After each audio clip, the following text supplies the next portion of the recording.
After months of not having Fabio Vieira with you, Arsenal fans, it looks like we're going to really be having him very, very soon. Welcome to the Rokani Media Football. How are you guys? And where are you watching from? I think you guys are going to hit Angelo Valentine, right? And those with loved ones, better. Those without, enjoy. Because life is not all about that person, and Valentine is all about that person. You can love yourself, you can love your mother, you can love your father, you can love your friends, you can express that love to your other people that you feel like have gone ahead, obviously be really ready to obviously receive and reciprocate it. So smash like button, comment and share. If at all you're watching us for the very first time, endeavor to subscribe to this channel so as not to miss out on stories that we do upload in here on a daily. Trent Alexander-Arnold, looks like Liverpool have gone ahead to make a decision that he's gonna be the highest paid player at the side of Liverpool. And then we are also having Josko Gvardiol. Looks like injuries at Man City are really surging, something that you wouldn't really like if at all you are a City fan, and you would obviously say, oh Lord, can you exonerate us from this? Because they are really having some serious injuries, and these players have gone ahead to be injury prone. When they return, they get back. That is the worrying bit of it. So I think you're really ready. We thank God for the gift of life, and the Muslims Barakallahu Fikum, and let's continue obviously doing the best of the best that we are planned for in this world. Now, Fabio Vieira is returning next week. And this is the Arsenal correspondent for the Evening Standard, who goes by the names of Simon Collins. He has come out and confirmed to us that Fabio Vieira is hoping to make the squad for the first leg of Arsenal's last 16 Champions League tie in Porto next week. Vieira is stepping up his recovery and is close to returning to full training. So this is one of the guys that's going to hit obviously be very unavailable ever since he came in through at Arsenal. And I tell you, if I say that Fabio Vieira has proven to be an injury prone player, I don't want to see any Arsenal fan coming at me that, Rokani, you're having an agenda or a personal vendetta onto Fabio Vieira. That's not the case. It's not the case. It's not the case. It's all about Fabio Vieira being injury prone. When they signed him, you remember, we saw him wear a protective boot when Arsenal was really going to go to Germany. You remember that very well. When Arsenal was going to play in Germany, he was wearing a protective boot, and that protective boot really brought in lots of questions in the fans of Arsenal, and they are all left in divided opinion that, have we gone ahead to sign an injury-prone player? Because we are told that this guy went ahead to pass the medical, but he hasn't been at Arsenal for 2 consecutive or 3 months fit. Last season, he was on and off. And even this season, there is a moment when Fabio Vieira came in through and looked like was the bright spark in the team of Arsenal, and he kept being injured, So something has to be done on Fabio Vieira, because these injuries are really unbecoming for a player of his age. When someone is at the age of 26, 27 plus, you can understand when he's really injury prone. But for a Fabio Vieira to be injury prone like he is, it's really unacceptable. It's unacceptable, and it's abysmal that this guy is keeping himself in such a mode.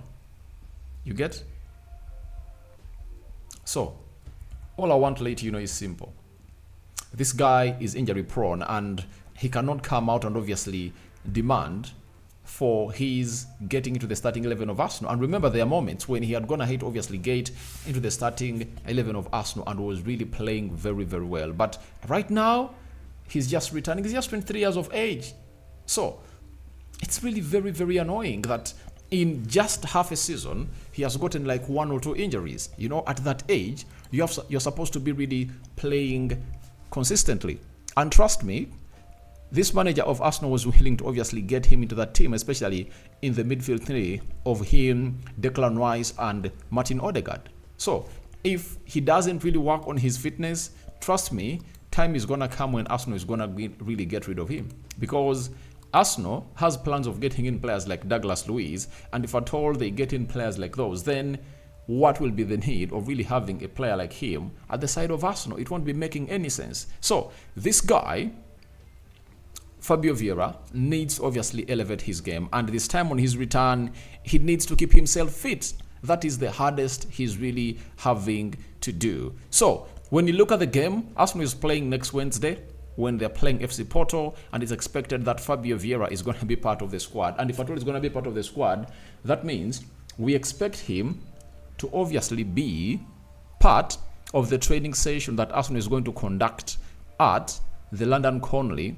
It's not the London Conley anymore. It's the Subha Dubai Training Center.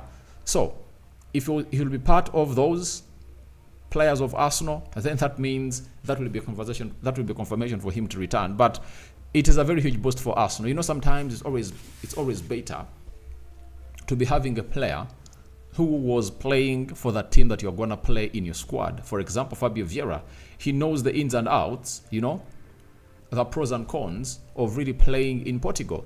He's the best player, by the way, to come out and really give them a good lecture about what the Portuguese game of football is all about. Let me try to really scan and see whether Arsenal has some players that are going to hate to play in Portugal, whether in Benfica, Sporting Lisbon, and very many others teams that are going to hate to play there. When you look at David Raya, he has been in England and Spain. When you look at Benjamin White, Premier League only. Zinchenko, he was in Netherlands, Ukraine, and Man City. That is England. Then when you look at Gabriel Magalhaes, Brazil, France, and England. Tomiyasu, Japan, Italy, and England. Go to William Saliba.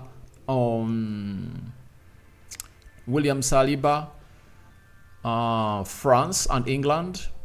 Go to, I think Cedric Soares is the only player that Arsenal have been having apart from this guy that's going to have to play in Portugal because he's Portuguese. And before he crossed to obviously come to other teams, he was obviously nurtured in Portugal.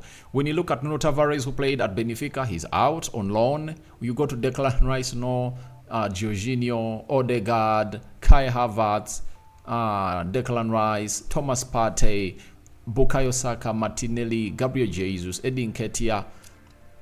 I don't see any other players that have been playing in Portugal. Arsenal has two players that have ever played in Portugal, and that is Cedric Soares, who you don't expect to be in the starting 11 or even an option off the bench to come off and kill off this game. So what comes in my mind is this guy or this team of Arsenal needs Fabio Vieira because he's one of those players that you would love to be fit to play either some 30 minutes when they are playing FC Porto. He knows them very well and he knows how to haunt them. He's not gonna be really afraid of the crowd that they're really having as a side of Arsenal when they are playing down that side of Portugal. So it's a very good, it's some good news, and it's a very huge injury boost for Fabio Vieira. And I think Mikel Arteta is really all smiles. When you're really having players like Emile Smith-Rowe back, and now you're having Fabio Vieira, that means competition is really gonna be very huge to see to it that you come out and really get out the best of these players. But for Fabio Vieira, he needs obviously up this game, and he needs obviously continue getting himself into better moments at the side of Arsenal. Because if that doesn't happen, trust me, next season will be his last do or die. When you look at him, Arnold's going to have to play for Arsenal this season. In the Premier League, he's going to have to play 8 games, 1 goal and 2 assists. Then in the Champions League, 3 games. And for the entirety of this season, the many games that Arsenal are going to have to play, this guy's only going to have to play 11 games for Arsenal. I think 11. I think has played 13 games for Arsenal. Yet, when you count the number of games that Arsenal are going to have to play, 1 Community Shield, 2 in the Carabao Cup, those are 3, 1 in the FA Cup, those are 4, add on the 6 Champions League games, those are 10, and we go to the Premier League where Arsenal is going to have to play 24 games, those are 34, and if he has played only 13, that means he has played just 10% of the games that Arsenal so far going to have to play this season. That is very, very annoying for anyone who really believes that this guy could obviously make a lot of advancement at the club of Arsenal. So we congratulate him for obviously coming in back. And I think Arsenal fans might see what we call a triple injury boost, where you might see Gabriel Jesus, Fabio Vieira, and Thomas Partey. And after the game that Arsenal is going to play away in Porto. In the game where they host Porto, that is around the first week of March, they might well come back Julian Timber. That will be the hugest that Arsenal will see. And every time you see your team shaping up like that, you are just supposed to be excited. Excitement should go all over you. And when excitement goes all over you, then you have to come out and really keep positive. In these three horse, Premier League trophy chase, trust me, if you're having all your players fit, that will be the happiest. Because sometimes you need a Fabio Vieira to open up a team, to produce a moment of magic. Sometimes it will be Julian Timber. Sometimes it will be Thomas Partey. The other time it will be Gabriel Jesus. You need to keep these players available and really play very, very well. That is all about Fabio Vieira. And I think Arsenal fans, you are satisfied. As many of you have been here, obviously questioning me about this guy. And I've told you, he has gone ahead to obviously keep himself fighting to return, and is finally here. I remember someone went in the comment section and asked me, what is it all about? To say to it that Fabio Vieira is all about and Julian Timber. Now, I've gone ahead to bring you the update of Fabio Vieira, and let's go to Trent Alexander-Arnold. Peter O'Rourke is a transfer correspondent for the Foot Insider, has confirmed us that Trent Alexander-Arnold is set to earn a bigger and longer term contract than both Mo Salah and Virgil van Dijk to remain at Liverpool, with the club confident that the 25-year-old is ready to commit his future to them. So, the club is confident that this guy is really willing to keep his future to them. And obviously, Trent, being a born and bred of Liverpool, he loves Liverpool, he supports Liverpool, and he believes that a lot is going to happen. But I think, however much he's really trying to obviously commit his future, there is one huge block that might see him sign his new contract when the season really comes to an end. Because first and foremost, he needs to know who is going to be the new manager of Liverpool. We all know that Jurgen Klopp is going to obviously say he's gonna really stop managing Liverpool. So that is really very important to note, that who is going to be the next manager of Liverpool. That is the most important bit of it all. Because if the new manager comes in through and doesn't love Trent Alexander-Arnold, trust me, he's going to say, however much you've gone ahead to give him a new contract, I'm not going to feature him into my team. And we know no new manager comes in through and obviously keeps the entire starting 11. You might be looking at the starting 11 of Liverpool and looking at it saying, wow, it's really great. But you might find a manager who wants a player who can do both, defend and really cross those balls. And he might tell Liverpool, Real Madrid is willing to get us £100 million in Trent Alexander-Arnold. Can we sell him and stay with the other? Is he called Barnett? Let me check his name well. That boy that went ahead to annihilate Chelsea. That right back went ahead to obviously annihilate the side of Chelsea at he's called Conor Bradley. So he might say Conor Bradley defends better, and I think we should stay with Conor Bradley and let's sell this guy and get in money to get in other players. He might come out and say that. And this board will obviously dance to the tunes because they know how vulnerable they are when they're really playing with this guy. So you cannot come out and really think that it's going to be easy. It's going to be easy. Amidst Liverpool having a sporting director that is really having all the powers, but the entourage of the player doesn't need to come out and really allow this to happen now. It should happen after the new manager comes out and really confirms that he is gonna be in sync with Trent Alexander-Arnold. When you look at his where is the transfer market? Let me see his contract and when it's really ending, because you cannot just dump out yourself by signing a new contract if you don't know who the new manager is going to be. The contract of Trent Alexander-Arnold, when we hit the summer, it's going to be left with 1 year. Meaning that it will require what we call accreditation from the manager that you are willing to offer him a salary huge than that of Mo Salah and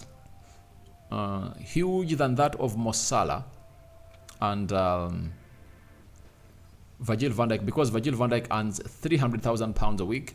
Mo Salah earns 350, meaning that they're willing to offer him between 360 to 300 and to 400,000 pounds a week. So before you do that, you have to first get to know, is the manager who is coming in through ready to obviously offer him the best that he deserves as a player? That is the hugest question that one will ever ask. But I think good for Trent. If he gets such a contract, it will be a very good negotiation laid up by his agent, because the agents will always want the best for their clients and they always negotiate for more for a player like Trent Alexander-Arnold and how he's really performing, because last season he never really performed very well, but this season Trent is really performing very, very, very well, and you can all agree with me that he's really one of the best players that I've gonna hit to outperform himself. Last season, for example, let me try to be authentic and I bring you his stats. Last season he played 37 Premier League games, 2 goals and 9 assists.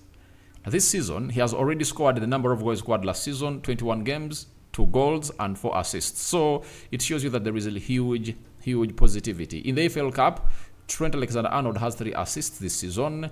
Then in the UEFA Europa League, he has 2 assists. So it shows you how a firebrand he is for the club of Liverpool. And he's loved by the fans and he's going to be rewarded. But I think it's going to really take some time for him to make that huge decision onto that. Let's go to Josko Gvardiol. Josko Gvardiol has sustained an ankle ligament injury and will be ruled out for 2 or 3 weeks. So if you are to talk about injuries, they're obviously catching up on City. Injuries are catching up on City. Something that no one would really think. But they've gone ahead to obviously catch up with him. And even yesterday, we saw to it that De Bruyne, Jack Grealish, who had just gone ahead to return from injury, has gone ahead to get back. That is a very huge setback for the side of Man City. So they are really missing Josko Gvardiol. They are really missing what is the name? Jack Grealish. But all I understand is that when you're having Kevin De Bruyne back and Erling Haaland, I think the rest is history. With Rodri in the mid of the pack, you have nothing to mourn about. Your team will always be winning. So guys, your thoughts onto Fabio Vieira returning next week are welcome in the comment section below. What are your thoughts about Trent Alexander-Arnold being promised a huge salary if he accepts to renew his contract at Liverpool? And lastly, what do you make about Josko Gvardiol injury blow that is going to keep him out for 2 or 3 weeks, and that means he's going to miss the game of Chelsea versus Man City over the weekend? Guys, may the living to God bless you abundantly. Looks like Bayern Munich is going to hate to lose down in Italy, and the referee is going to hit to blow the final whistle. I'm going to come out and really speak out a little bit to you. Hope you're going to enjoy it. Not so? Ciao, ciao. Good night to those going to bed.